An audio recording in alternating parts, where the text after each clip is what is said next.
Purihin po ang ating Panginoon. Magandang gabi po sa ating lahat. So, kayo po ay nasa programang Pamana dito po sa Snacks Radio. So, kumusta na po ang bawat isa sa atin? Tag-ulan na naman po, pero purihin po ang Panginoon, no? Dahil alam natin na pagpapala ang ulan. Amen. So, bati ka muna, sis. Purihin ang Panginoon. Kumusta na po ang bawat isa sa atin at mapagpalang gabi po sa bawat isa. Amen. So, binabati po natin ang lahat po ng mga tagapakinig ng Snacks Radio at ng programang Pamana.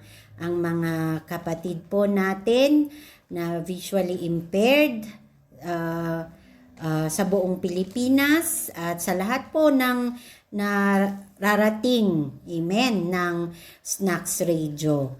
So, binabati rin po natin ang ating church, ang Lord Jesus Christ Lifeline Church, Baguio, ang napinangungunahan po ng ating pastor na si Pastor Nelson Serrano Ferrer. At binabati rin po natin yung mga outreach natin dyan po sa Tarlac, sa Bulacan, La Trinidad, dito po sa Baguio. Amen. So, purihin po ang Panginoon sa buhay ng bawat isa sa atin. Amen. So, tayo po ay, bago po tayo dumako sa salita ng Panginoon, tayo po muna ay manalangin na pangungunahan ni Sister Jean. Yes, Lord. Salamat muli, Panginoon, sa oras pong ito, O Diyos, na pinagkaloob mo pong muli sa amin. At patuloy hinihiling po namin ang inyong pong presensya, Panginoon, at ang inyong pong banal na spirito. Patuloy po, Lord, na magpakahayag-hayag, Lord God, sa amin na makikinig, Panginoon.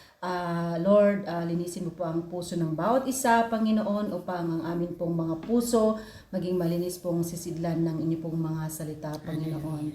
At gayon din po ang inyo pong lingkod na inyo pong gagamitin. Patuloy pagpalain mo po, Panginoon, ang inyo pong anointing. Panginoon, anoint po siya, O Lord God. At Lord, salamat po sa inyo pong mga salita na patuloy pong nagbibigay po sa amin ng kalakasan, Panginoon, ng protection, kagalingan, guidance, Panginoon. Lahat ng aming pangangailangan, Panginoon. Salamat, O Diyos. At patuloy, i-bless mo po ang bawat isa na makikinig at makikinig pa ng replay, Lord. Salamat po. Ito pang aming dalangin sa pangalan ni Jesus. Amen. Amen. So, ang ating pong pag-uusapan ay, ang title niya, Press Toward the Heavenly Prize. Ulitin ko po, Press Toward the Heavenly Prize. Kumusta na po ang ating pananampalataya, no? At ang ating paglilingkod sa ating Panginoon. At higit sa lahat, yung ating goal, sa ating Christian life. Amen?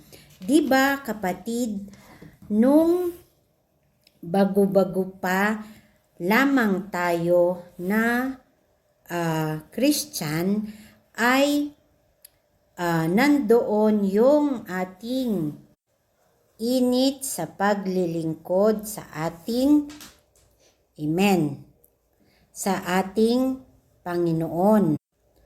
At isa sa mga goal natin ay ang lumago tayo, at isa iyon sa mga prayer requests natin. Diba noon nung nagsisimula pa tayo, ganun na yung mga prayer requests natin is lumago tayo, gamitin tayo ng Panginoon sa kanyang sa paglilingkod, no, sa kanyang ministry. Amen. Sa tuwing may mga prayer meetings, amen, kabilang na doon na gamitin tayo ng Panginoon sa kanyang ministry. Tulad ng sinabi ko kanina. Kumusta ka na ngayon, kapatid? Amen. ah, ngayong matagal ka na sa iyong pananampalataya. So, yun po ang tanong sa atin, sa ating mga sarili. Nandyan pa rin ba yung iyong goal tulad ng isang atleta na matapos niya ang kanyang takbuhin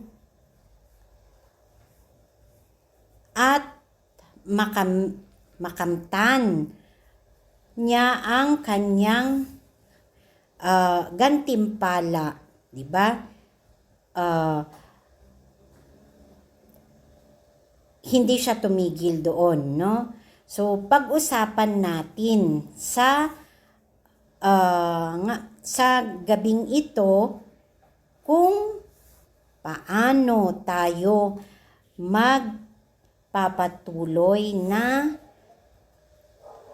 tumakbo upang makamtan natin ang reward o prize na inihanda para sa atin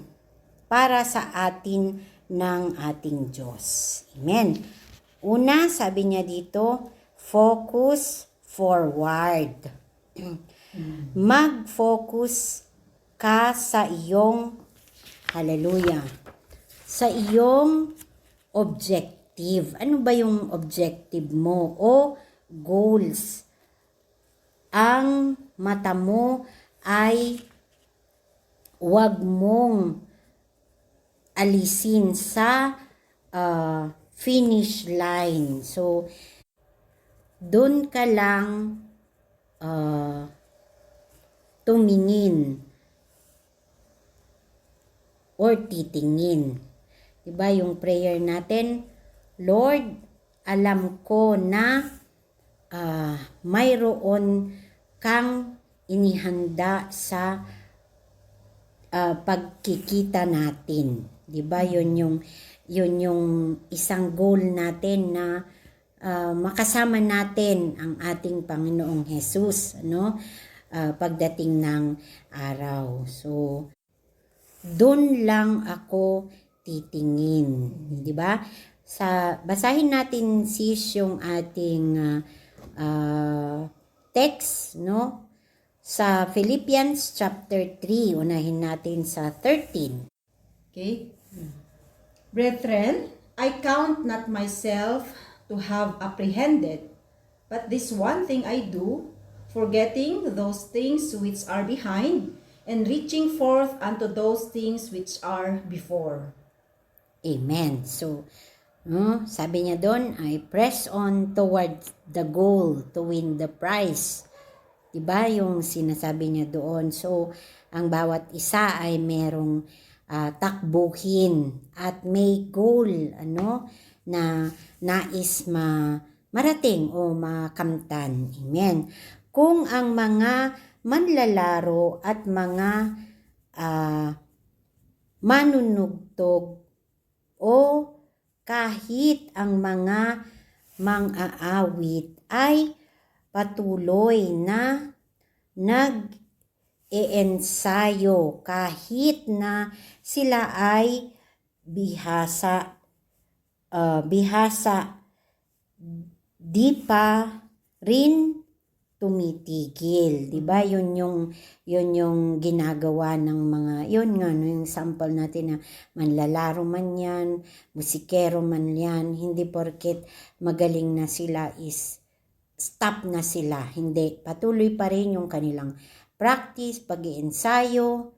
So, ganun din ang mananampalataya. Hindi porke ikaw ay tumanggap na sa ating Panginoong Jesus, mag-stop ka na doon. Continuous yun, upang tayo ay lumago, upang tayo ay mas lalong lumalim, sa pagkakilala natin sa ating Panginoon. Kahit marami ng taon ang lumipas ay ganun din sana tayo sa ating relasyon sa ating Diyos. Diba? Hindi tumitigil, kundi continuous. Hindi habang tumatagal tayo sa pananampalataya ay yung bang parang nagiging tulad ng ito, no? So, wag tayong maging relax dahil sa mga achievements natin sa ministry, kundi patuloy o magpatuloy pa rin tayo sa ating takbuhin. Amen.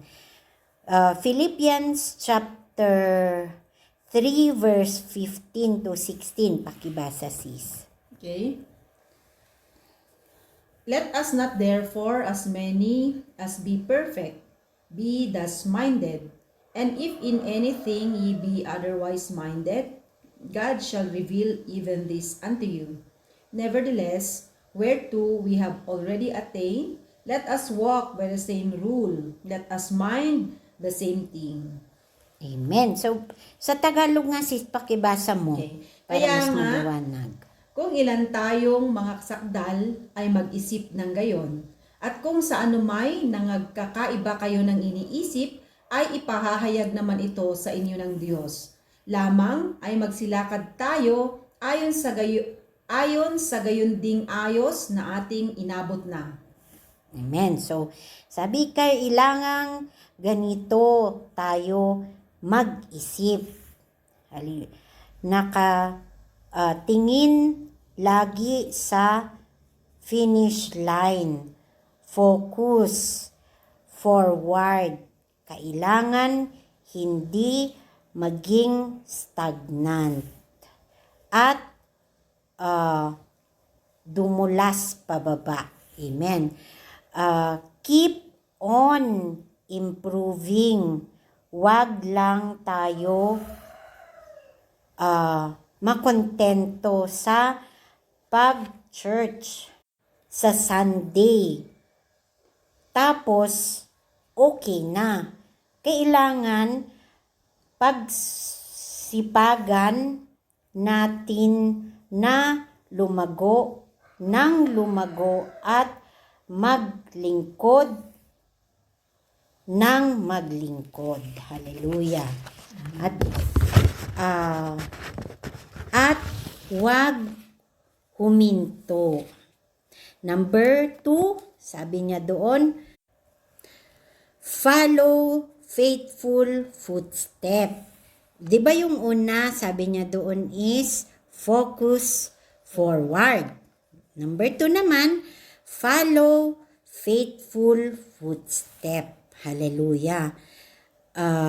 Sundan mo ang mga yapak ng mga taong tapat sa ating Diyos. Amen. Kailangan nating tularan yung kanilang pamumuhay, yung paglilingkod nila. Di ba yung preaching ni Pastor nung Sunday? Di ba yun? Sabi niya, doon na si Paul nga nabanggit niya yon sa Philippians chapter 3 verse 17. Okay? Mga kapatid, kayo'y magkaisang tumulad sa akin. At tandaan ninyo ang mga nagsisilakad na gayon ayon sa halimbawang nakikita ninyo sa akin. Amen. So, ulitin ko, follow faithful footstep. Kailangan nating tularan yung kanilang lakad, paglakad sa ating Panginoon. Hayaan natin yung kanilang mabubuting attitude ang makaapekto sa ating mga pag-iisip at gawa. Hallelujah. Hindi mo lang pipiliin ang tamang tao, kundi kailangan mo ding maging, hallelujah, alerto sa mga maling tao. Kasi baka ang maling modelo ng ibang tao ang magaya mo. So, maging aware din tayo doon, no? Sa Philippians chapter 3, verse 18 hanggang 19. Pakibasa, sis. Okay. Sapagkat marami ang mga nagsisilakad na siyang madalas na aking sinabi sa inyo, at ngayon sinasabi ko sa inyo na may pag-iyak na sila ang mga kaaway ng krus ni Kristo, na ang kanilang kahihinatnan ay ang kapahamakan, na ang kanilang Diyos ay ang tiyan, at ang kanilang kapurihan ay nasa kanilang kahihiyan, na nag-iisip ng mga bagay na ukol sa lupa. So, kailangan din tayong maging wise sa pagpili o pagsama sa mga tao na akala natin magiging good influence sa atin, pero hindi pala. So, kailangan maging wise tayo doon. Kaya nga sabi niya doon, follow faithful, no? Footsteps. Sila ang sundan natin, no? Sila ang maging salamin natin at halimbawa natin para tularan yung way of living nila sa kanilang pananampalataya. Amen. And number 3, sabi niya, fix your eyes above. Amen. Fix your eyes above. Tumingin ka sa langit na iyong tahanan. Amen. Ito ang tahanan natin, no? Our citizenship is in heaven. Pakibasa sa Philippians chapter 3 verse 20. Okay, sapagkat ang ating pagkamamayan ay nasa langit. Mula doon ay hinihintay naman natin ang tagapagligtas, ang Panginoong Hesukristo. Amen. Tayo ay mamamayan ng langit. Hallelujah. Tayong mga alagad ng Panginoong Jesus ay hindi dapat in love sa ino-offer ng mundong ito.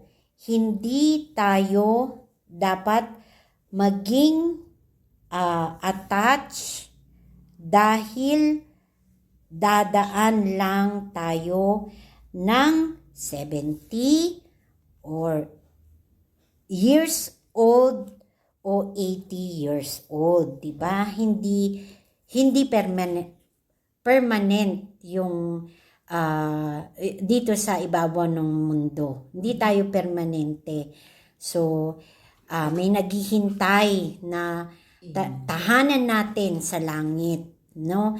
At isa 'yon sa ating goal, no? Ang makasama ang ating Panginoong Jesus. At pagkatapos noon ay uuwi na tayo sa langit na tahanan natin na inihanda sa atin ng ating Panginoon. No? Oo nga't may mga panahon na dumarating tayo na nadidepress. Hallelujah. O na di-discourage tayo, sa ating minsan sa ating Christian life, no? Pero mga kapatid, tumingin tayo sa langit o sa ating Panginoon dahil yun ang ating tahanan. Alam natin na temporary lang ang lahat ng nasa lupa, no?